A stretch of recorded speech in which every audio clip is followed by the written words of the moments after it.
नमस्कार, मैं हूँ वजाहत। नेशन बुलेटिन में आपका स्वागत है। हमारे साथ व्यक्ति विशेष कार्यक्रम में धार के प्रसिद्ध आयुर्वेदाचार्य डॉक्टर दिनेश कर्मा मौजूद है। हम जानना चाहेंगे कि वर्तमान में गर्मी शुरू हो गई है। हमारे दर्शकों को बताइए कि गर्मी में क्या सावधानी रखनी। धन्यवाद वजाहत जी। गर्मियों का सीजन स्वास्थ्य की दृष्टि से अति महत्वपूर्ण है। हमारे आयुर्वेद शास्त्र के हिसाब से देखेंगे तो हमारे प्राचीन आचार्यों ने, ऋषि मुनियों ने पूरा जो वर्ष है उसे दो मुख्य भागों में डिवाइड किया है। एक है आदान काल और एक है विसर्ग काल। विसर्ग काल वो समय है जब प्रकृति प्राणियों को ऊर्जा देती है और आदान काल वो समय है जब प्रकृति प्राणियों से ऊर्जा लेती है। इस आदान काल का जो अंतिम सीजन है ये ग्रीष्म ऋतु है।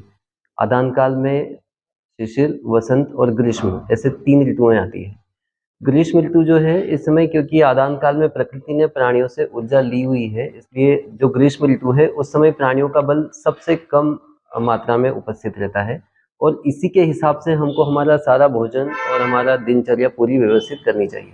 डॉक्टर साहब, गर्मी के दिनों में खान पान कैसा रखें?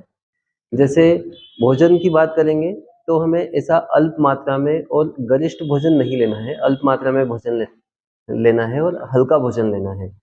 पानी की मात्रा भोजन के बीच में हम लोग अच्छी रख सकते हैं। दिन के दौरान भी पानी की मात्रा अच्छी रखना चाहिए। थोड़ा मीठा भोजन लिया जा सकता है। नमकीन, खट्टा, चटपटा इस टाइप का भोजन या ज़्यादा तला गला भोजन या बाहर बाहर का खाना ज़्यादा, या नमकीन मतलब सेव, मिक्सचर, चिप्स, कुरकुरे या मैदे का भोजन, इस टाइप का जो गरिष्ठ भोजन है वो हमें नहीं लेना है। तला गला भोजन भी ज़्यादा उपयोग नहीं करना है।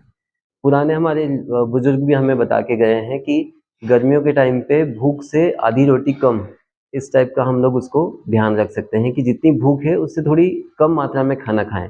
धीरे धीरे खाना खाएं, आराम से चबाकर खाना खाएं, क्योंकि एक ऐसा विशिष्टता है हमारे शरीर में कि जब हमारा पेट भर चुका होता है उसके काफ़ी देर बाद हमें पता चलता है कि पेट भर गया है। अगर हम फटाफट फटाफट जल्दबाजी में भोजन करेंगे तो हम भूख से ज़्यादा मात्रा में भोजन कर लेंगे, और अच्छे से चबा चबा कर जब हम लोग भोजन करेंगे, पर्याप्त समय देकर भोजन करेंगे, तो सही मात्रा में जितना हमें भोजन चाहिए उतना हम खा पाएंगे। तो ये भोजन में विशेष ध्यान रखना चाहिए। डॉक्टर साहब, धूप में निकलना हो तो क्या सावधानी रखें? धूप में जैसे मैंने बताया कि आदान काल है, प्रकृति प्राणियों से ऊर्जा ले रही होती है। सूर्य का जो बल है वो अपने चरम पर होता है।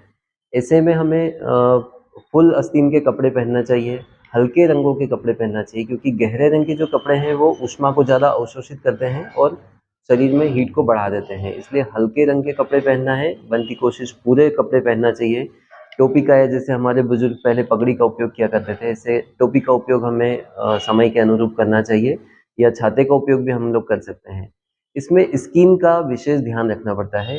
आजकल जैसे चलन में भी है, सनस्क्रीन का उपयोग करके हम लोग धूप में निकलें तो ज़्यादा उपयुक्त रहता है। आयुर्वेद में इसके लिए शतदोत घृत नाम की एक औषधि होती है जो घी से बनी होती है। वो सर्वश्रेष्ठ सनस्क्रीन के रूप में हम लोग उसका उपयोग कर सकते हैं, और उसको लगा के फिर हम लोग बाहर जाएं, ये हम लोगों को ध्यान रखना चाहिए। डॉक्टर साहब, गर्मी में पानी पीने को लेकर क्या सावधानी रखनी चाहिए? गर्मियों के जो दिनचर्या है उसमें सबसे इम्पोर्टेंट पॉइंट ही पानी का है। जितना आप खुद को हाइड्रेटेड रखेंगे उतना आप इस सीज़न में होने वाली विशेषतः लू टाइप की बीमारियों से बच सकते हैं। पानी पीने के लिए हमारे आचार्यों में बहुत सारे नियम बताए हैं। जैसे भोजन करने के जस्ट पहले थोड़ा सा पानी पीना चाहिए, ज़्यादा मात्रा में पानी नहीं पीना चाहिए। भोजन करने के बीच बीच में हम लोग थोड़ा थोड़ा पानी पी सकते हैं, इतना कि जो आपने खाया है, आपका जो भोजन है वो नीचे तक पहुंच जाए। भोजन करने के जस्ट बाद भी इतना ही पानी पीना चाहिए कि मुंह हम लोग का साफ हो जाए और आहार नली से खाना हमारे पेट तक पहुंच जाए। इसके बाद जब हम लोगों को भोजन करने के बाद जब भूख लगना, प्यास लगना प्रारंभ होती है, तो हम लोग अच्छी मात्रा में पानी पिएँ। बजाय दूसरे सीज़न के गर्मियों में थोड़ा पानी की मात्रा बढ़ानी चाहिए, और जैसे हम लोग घर से बाहर निकल रहे हैं तो पानी अवश्य पी के निकलें। कहीं से पहुँच के वापस घर आएँ तो पानी अवश्य पिएँ। लगातार लंबे समय तक अगर बाहर निकले हुए हैं तो भी पानी का उपयोग करते रहना चाहिए। पानी पीने के लिए एक और नियम का ध्यान रखना चाहिए कि पानी को हमेशा ग्लास को मुँह से लगा के एक घूँट पानी पिया, पूरे मुँह में चलाया और फिर पानी को गटकें। ये इससे हम लोग की तरी ज़्यादा अच्छी मात्रा में हो पाएगी। अदरवाइज़ पूरा ऊपर से गटागट पानी जो हम लोग पीते हैं वो आगे जाके भोजन के पाचन में दिक्कत देता है, और फिर आगे उससे और समस्याएँ आती हैं। तो पानी को एक-एक घूँट करके पिएँ, पर पर्याप्त मात्रा में पिएँ। पानी के अलावा कई सारे पानक भी इस सीज़न में बताए गए हैं आचार्यों के द्वारा पीने के लिए। जैसे हम लोग आजकल शरबत बोलते हैं, तो उसमें गुलाब का शरबत ले सकते हैं हम लोग, खसखस का शरबत ले सकते हैं हम लोग। इसमें एक सावधानी ये रखना है कि जिनको शुगर या इस टाइप की कोई गंभीर व्याधि है, उन लोगों को इस शरबत का उपयोग ना करते हुए प्लेन पानी का उपयोग करना है। फिर पानी में एक और भ्रांति है कि कुछ लोग गर्मियों का सीज़न है तो बहुत चिल्ड वाटर पीते हैं, वो हमारे स्वास्थ्य के लिए हानिकारक है। जितना सामान्य रूप से एक नए मिट्टी के घड़े में पानी ठंडा हो सकता है, उतना पानी आपके लिए, इंसानों के लिए सर्वश्रेष्ठ है। जो फ्रिज में रखा हुआ है, सुपर चिल्ड वाटर है, वो कहीं न कहीं अंदर जाके नुकसान ही हम लोगों को देता है। तो मिट्टी के घड़े के पानी का उपयोग करने के लिए प्रयत्न करना चाहिए और फिर भी जहाँ जैसा उपलब्ध हो, पानी अवश्य पीना चाहिए। और शरबत का उपयोग भी हम लोग कर सकते हैं, नारियल पानी का हम लोग उपयोग कर सकते हैं, शिकंजी, नींबू पानी हम लोग इसका उपयोग कर सकते हैं। अगर कहीं पे भी ऐसा लगता है कि थोड़ा डलनेस ज़्यादा लग रहा है, वीकनेस ज़्यादा लग रहा है या थकान बहुत लग रही है या हाथ-पैर थोड़े बहुत दर्द करने लग गए हैं, तुरंत हम लोगों को ऐसे में नमक और शक्कर का घोल, जिसको हम लोग ओआरएस भी बोलते हैं, वो पानी के अंदर घोल के और उसका उपयोग पीने के लिए करना चाहिए। साथ ही में एक और विषय पर आपका ध्यान आकर्षित करना चाहूँगा, जैसे हम लोग देख भी रहे हैं, बच्चों की स्कूल की छुट्टियाँ चल रही होती है, माता-पिता भी इस सीज़न में थोड़े से फ्री होते हैं। कई सारे लोगों को ऐसा रहता है कि छुट्टियों का समय ही है तो इसमें एक्सरसाइज़, योगा, प्राणायाम वगैरह या फिर जिम्नेशियम जॉइन कर लेते हैं कुछ लोग ग्राउंड में ज़्यादा समय बिताना चालू कर देते हैं। आयुर्वेद यहाँ पर आपको रोकता है। आयुर्वेद के अनुसार जो ग्रीष्म ऋतु चल रहा है, उसमें व्यायाम बहुत अल्प मात्रा में करना चाहिए या कुछ आचार्यों ने कहा है कि अर्धशक्ति व्यायाम करना चाहिए, जितनी आप में कैपेसिटी है व्यायाम करने की, उससे कम समय और कम मात्रा में।